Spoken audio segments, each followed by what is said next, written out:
Hello everyone, आज की इस वीडियो में हम लोग पढ़ने वाले हैं BLI 221 इस इग्नू के बुक का ब्लॉक 1 में हम पढ़ने वाले हैं यूनिट 1, जिसका नाम है libraries information and knowledge based society. आज मैं जो कुछ भी पढ़ाऊंगी सब कुछ ये इग्नू के बुक से पढ़ाऊंगी, तो अपना अपना बुक सब कुछ खोल लीजिए आप और नोट्स और पेन हाथ में लेकर चलिए पढ़ना स्टार्ट करते हैं। और हाँ, हर कोई मेरे पढ़ाने के साथ साथ कुछ इम्पोर्टेंट पॉइंट्स भी लिख लीजिएगा ताकि आपका नोट्स बन जाए और आपको बाद में परेशानी ना हो। तो चलिए पढ़ना स्टार्ट करते हैं। सबसे पहले जो नाम इस चैप्टर में आता है वो है पीटर ड्रकर। आखिर ये पीटर ड्रकर थे कौन? पीटर ड्रकर एक फेमस ऑथर और मैनेजमेंट थिंकर थे। उन्होंने मॉडर्न सोसाइटी के बारे में एक बहुत ही इम्पोर्टेंट आइडिया दिया था। उन्होंने कहा था आज की सोसाइटी की सक्सेस इंस्टीट्यूशन पर डिपेंड करती है। तो ये इंस्टीट्यूशन क्या है? इंस्टीट्यूशन का मतलब है ऐसी जगह जो सोसाइटी को कोई इम्पोर्टेंट सर्विस देती है, जैसे school, college, hospital, library, research centres और कई बहुत सारे हैं। ये सब इंस्टीट्यूशन होते हैं। मान लीजिए एक स्कूल में टीचर अच्छा पढ़ाते हैं तो वहाँ से अच्छे स्टूडेंट निकलेंगे। अगर हॉस्पिटल में डॉक्टर अच्छा ट्रीटमेंट देंगे तो लोग हेल्दी रहेंगे। और अगर लाइब्रेरी में सही बुक्स इन्फॉर्मेशन मिलेंगी तो स्टूडेंट्स और रिसर्चर्स को नॉलेज बहुत ज़्यादा मिलेगी। यानी हर इंस्टीट्यूशन अपना काम जितने अच्छे से करेंगे सोसाइटी उतनी ही डेवलप करेगी। इसी वजह से पीटर ड्रकर ने कहा था कि मॉडर्न सोसाइटी को सोसाइटी ऑफ इंस्टीट्यूशन भी कहा जाता है। ये पॉइंट एग्ज़ाम के लिए बहुत इंपॉर्टेंट है। आज की इस दुनिया इन्फॉर्मेशन और नॉलेज पर चलती है। जिसके पास सही इन्फॉर्मेशन होता है वही बेटर डिसीजन ले सकता है और वही आगे बढ़ सकता है। और इसी इन्फॉर्मेशन को लोगों तक पहुँचाने का सबसे इम्पोर्टेंट इंस्टीट्यूशन है लाइब्रेरी। अब देखते हैं कि लाइब्रेरी का इम्पोर्टेंट फंक्शन क्या है। सबसे पहले लाइब्रेरी एक कल्चरल इंस्टीट्यूशन है, मतलब ये हमारी नॉलेज, हिस्ट्री और कल्चर को प्रिजर्व करती है और अगली जनरेशन तक पहुंचाती है। दूसरा है लाइब्रेरी कम्युनिकेशन और एजुकेशन दोनों में हेल्प करती है। स्टूडेंट पढ़ते हैं, टीचर टीचिंग मटेरियल्स लेते हैं, रिसर्चर रिसर्च करते हैं, यानी एजुकेशन और कम्युनिकेशन दोनों लाइब्रेरी का सबसे बड़ा रोल है। और सबसे इम्पोर्टेंट बात, लाइब्रेरी सिर्फ स्टूडेंट के लिए नहीं होती, लाइब्रेरी इन्फॉर्मेशन प्रोवाइड करती है। सिर्फ स्टूडेंट्स को नहीं, टीचर्स को, साइंटिस्ट को, बिजनेसमैन को, एग्जीक्यूटिव्स को, गवर्नमेंट ऑफिशियल्स को। लाइब्रेरी एक ऐसा इंस्टीट्यूशन है जो नॉलेज को, इन्फॉर्मेशन को कलेक्ट करता है, ऑर्गेनाइज करता है, प्रिजर्व करता है और यूज़र्स तक पहुंचाता है। लाइब्रेरी इतनी सारी इन्फॉर्मेशंस को इतनी जल्दी मैनेज करने के लिए एक सिस्टम बनाया है जिसका नाम है ICT। ICT का फुल फॉर्म है information and communication technology. ICT का मतलब है ऐसी टेक्नोलॉजी जो इन्फॉर्मेशन को कलेक्ट करे, स्टोर करे, प्रोसेस करे और एक जगह से दूसरी जगह कम्युनिकेट करे। सिंपल लैंग्वेज में मैं बोलूँ तो जितनी भी टेक्नोलॉजी इन्फॉर्मेशन को हैंडल करती है, जैसे computer, internet, mobile phone, email, cloud storage, e-books, digital libraries, ये सब ICTs के ही एग्जाम्पल हैं। अब नेक्स्ट आता है मॉडर्न सोसाइटी, सम कैरेक्टरिस्टिक्स। ये है हेडिंग।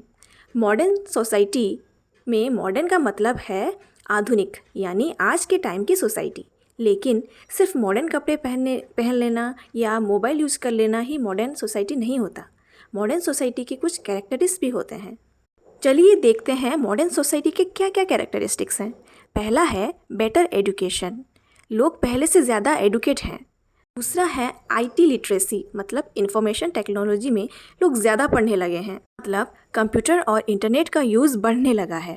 तीसरा पॉइंट है ग्लोबलाइजेशन, अब दुनिया कनेक्टेड है, मतलब नॉलेज एक कंट्री से दूसरे कंट्री तक इंस्टेंटली पहुंच जाती है।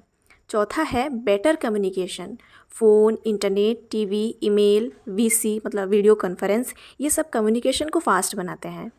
पांचवा है कंज्यूमर अवेयरनेस, पहले लोग इतने अवेयर नहीं थे, मतलब कुछ भी कंज्यूम कर लेते थे कोई भी डाटा को, लेकिन आजकल के कंज्यूमर्स मतलब बहुत ज़्यादा अवेयर हो चुके हैं। छठा रीज़न है रिसर्च एंड टेक्नोलॉजी, रिसर्च की वजह से नए इन्वेंशन हो रहे हैं। सातवां है नॉलेज बेस्ड डेवलपमेंट का बेस नॉलेज और इन्फॉर्मेशन टेक्नोलॉजी हो गया है। अभी हमने जान लिया कि मॉडर्न सोसाइटी क्या है, उस सोसाइटी में ग्रोथ करवाने के लिए लाइब्रेरी का क्या क्या रोल है, चलिए देखते हैं। इस चीज़ को आसान बनाने के लिए ब्रॉफी ने 4 मॉडल्स दिए थे। पहला मॉडल है लाइब्रेरी एज ए कलेक्शन, इसका मतलब है पुस्तकालय का मुख्य काम किताबें और अन्य सामग्री संग्रहण करना होता है। दूसरा है library as an organisation of resource sharing. इसका मतलब है लाइब्रेरी एक ऑर्गेनाइजेशन है जिसमें रिसोर्स, जिससे बुक, जर्नल्स, इंफॉर्मेशन लोगों तक शेयर होता है। थर्ड है the library as provider access. इसका मतलब है लोगों तक जानकारी प्रदान करना लाइब्रेरी का मुख्य काम है। फोर्थ है द एम्बेडेड और इमर्सिव लाइब्रेरी। इसका मतलब है आधुनिक पुस्तकालय जो उपयोगकर्ता की ज़रूरत के अनुसार सेवाएं देता है और उससे साथ जुड़कर काम करता है। अब आता है सबसे इम्पोर्टेंट टॉपिक जो है paradigm shift taking place in libraries, जिसका मतलब है लाइब्रेरी में हो रहे परिवर्तन। नंबर 1, इसमें सबसे पहला पॉइंट आता है custodian of book to service oriented information provider. इसका मतलब है पहले लाइब्रेरी का काम किताबों का रखवाला होता था, पर अब यूज़र्स को इन्फॉर्मेशन प्रोवाइड करना होता है। सेकंड है one medium to multiple media. इसका मतलब है पहले इन्फॉर्मेशन बस कागज़ पर लिखी जाती थी, पर अब मल्टीमीडिया में अवेलेबल हैं, जैसे ऑडियो, वीडियो एट्सेट्रा। तीसरा पॉइंट में है own collection to library without wall. इसका मतलब है पहले लाइब्रेरी का मतलब सिर्फ उनकी अलमारी में रखी किताब थी, पर अब लाइब्रेरीज़ विदाउट वॉल हो गई है। मतलब लाइब्रेरीज़ आजकल ऑनलाइन मिलती हैं। मतलब आजकल इन्फॉर्मेशन चार दीवारी के अंदर कैद नहीं रहा है, हमें जब भी ज़रूरत होती है हमको तब मिल जाता है। चौथा है in good times to just in times. इसका मतलब है पहले एक टाइम स्पेसिफिक होता था कि इसी टाइम में लोग लाइब्रेरी में आएंगे और उनके ही टाइम के अकॉर्डिंग लाइब्रेरी से किताबें लेकर जाएंगे या पढ़ेंगे, इन्फॉर्मेशन लेंगे। पर आज हमको जब भी इन्फॉर्मेशन की ज़रूरत होता है हम एक क्लिक में हमें इन्फॉर्मेशन मिल जाता है, मतलब हमारे टाइम में। देन आता है इनसोर्सिंग टू आउटसोर्सिंग। पहले सारा काम लाइब्रेरी के अंदर होता था, पर अब आउटसोर्सिंग मतलब कुछ तकनीकी काम बाहर की एक्सपर्ट एजेंसीज के द्वारा कराया जाता है। फिर आता है लोकल रीच से ग्लोबल रीच तक। इसका मतलब है पहले लाइब्रेरी बस आसपास के लोगों तक रहती थी, मतलब अगर हमारे एरिया में एक लाइब्रेरी है तो उसके आसपास के लोग ही उससे अवेल कर पाते थे। पर अब लाइब्रेरी ग्लोबल रीच हो गई है, मतलब एक जगह में प्रिंटेड हुए इन्फॉर्मेशन दूसरी जगह तक पहुंच जा रही है। मतलब पूरे एक इन्फॉर्मेशन को पूरा ग्लोबली हम पढ़ सकते हैं। और सबसे लास्ट पॉइंट है we go to the library, पर अब the library comes to us. इसका मतलब ये नहीं है कि लाइब्रेरी हमारे पास चलकर आता है। इसका मतलब है पहले लोगों को इन्फॉर्मेशन कलेक्ट करने के लिए लाइब्रेरी पर जाना पड़ता था, पर अब हमें घर बैठे इन्फॉर्मेशन प्राप्त हो जाता है। मतलब हमें जब भी, मैं जैसे पहले भी बोलते आ रही हूँ कि हमें जब भी जिस टाइम भी इन्फॉर्मेशन चाहिए होता है हमारे पास इन्फॉर्मेशन अवेलेबल होता है, बस एक क्लिक की देरी है। ये टेबल को आप बहुत बड़े अच्छे से याद कर लीजिए क्योंकि यही सबसे इम्पोर्टेंट पॉइंट है। ये बॉक्स को पूरा अच्छे से याद कर लीजिए। अब नेक्स्ट में आते हैं हम information and its impact on the society. तो इसमें एक टर्म आप देख रहे होंगे इन्फोस्फीयर, जो कि हमारे चैनल का नाम है। तो आइए इसका भी डेफिनेशन हम देख लेते हैं। तो अगर कोई पूछे कि व्हाट इज़ इन्फोस्फीयर, तो इसका डेफिनेशन होगा it refers to the whole information environment surrounding contemporary society. ठीक, तो अब चलते हैं बुक के नेक्स्ट पेज पर। इसमें क्या लिखा है? इसमें एक पॉइंट पर लिखा गया है कि information and knowledge are deemed to be social wealth. इसका मतलब ये पेज में जो है इसका मैं सारांश बता दे रही हूँ आपको, एक एग्जाम्पल के ज़रिए मैं बता रही हूँ ताकि आपको समझने में ईजी हो जाए। मान लीजिए 100 साल पहले किसी देश की ताकत एग्रीकल्चर को मानी जाती थी। फिर कुछ समय बाद इंडस्ट्रियल रिवॉल्यूशन आया, फैक्ट्रीज़, मशीन्स ये सब बनने लगे। लेकिन आज दुनिया बदल चुकी है, इन्फॉर्मेशन वैल्यूएबल बन चुकी है। जिसके भी पास सही इन्फॉर्मेशन है वह ही आगे बढ़ेगा। इसी बदलाव को इन्फॉर्मेशन सोसाइटी कहते हैं। तो आप पूछेंगे what is information society then? Information society वह समाज है जहां इन्फॉर्मेशन सबसे महत्वपूर्ण रिसोर्स होता है और समाज को अधिकांश विकास इन्फॉर्मेशन एवं टेक्नोलॉजी पर निर्भर करता है।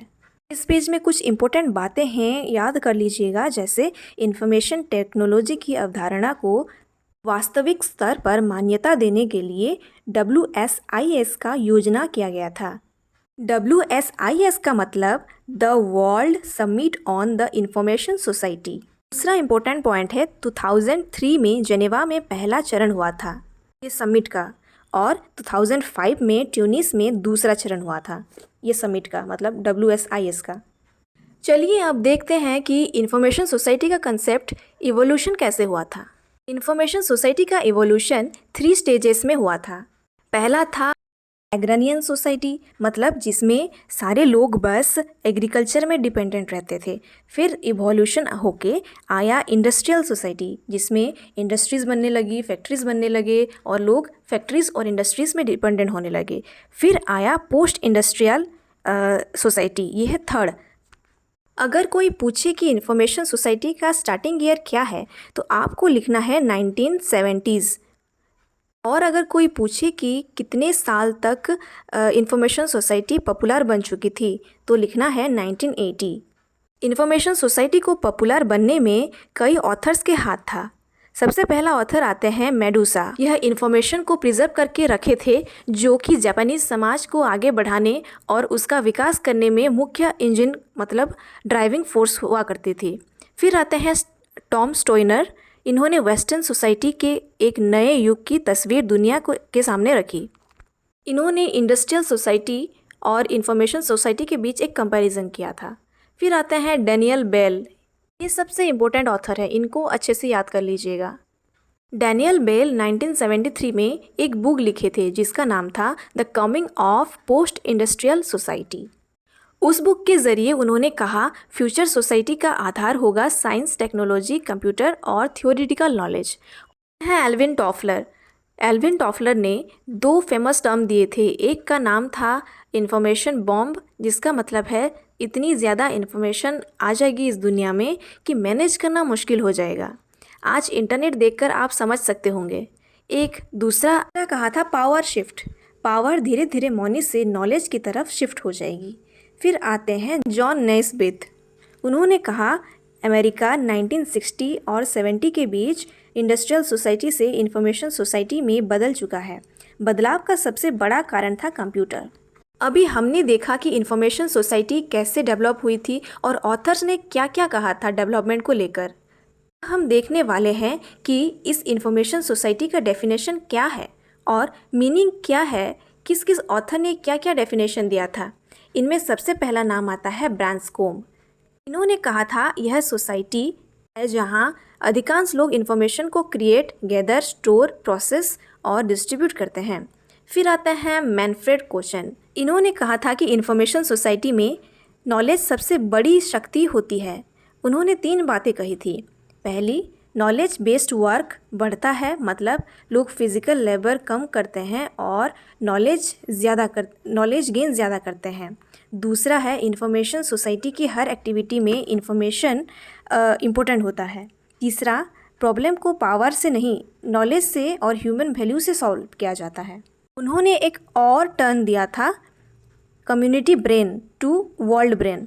कोचन ने कहा था कि पूरी दुनिया मिलकर एक ग्लोबल ब्रेन है, मतलब एक ग्लोबल ब्रेन की तरह काम करेगी। फिर 1992 में आते हैं रॉनफेल्ड। उन्होंने कहा था कम्युनिकेशन नेटवर्क लगातार एक दूसरे से जुड़ती जाएगी। For example internet, cloud, satellite, ये सब ग्लोबल नेटवर्क हैं। देन आते हैं जेम्स और मार्टिन 1978 में। उन्होंने कहा था कि इंफॉर्मेशन सोसाइटी की पहचान है कंप्यूटराइजेशन, इलेक्ट्रॉनिक डाटा और इंफॉर्मेशन टेक्नोलॉजी।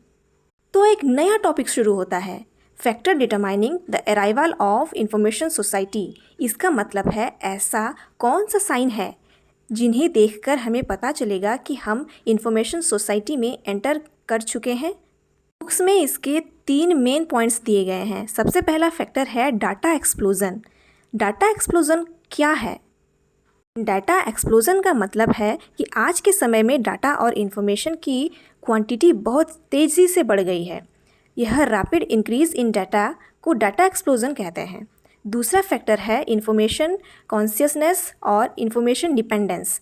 इन्फॉर्मेशन कॉन्शियसनेस का मतलब है कि आज लोग इन्फॉर्मेशन की इम्पोर्टेंस को समझने लगे हैं और इन्फॉर्मेशन डिपेंडेंस का मतलब है कि आज सोसाइटी इन्फॉर्मेशन पर कई ज़्यादा डिपेंडेंट हो चुकी है। आज कोई भी डिसीज़न लेना हो, चाहे पढ़ाई हो, बिजनेस हो, गवर्नमेंट का डिसीज़न हो, मेडिकल फील्ड में हो, रिसर्च में हो, हर जगह इन्फॉर्मेशन की ज़रूरत पड़ती है।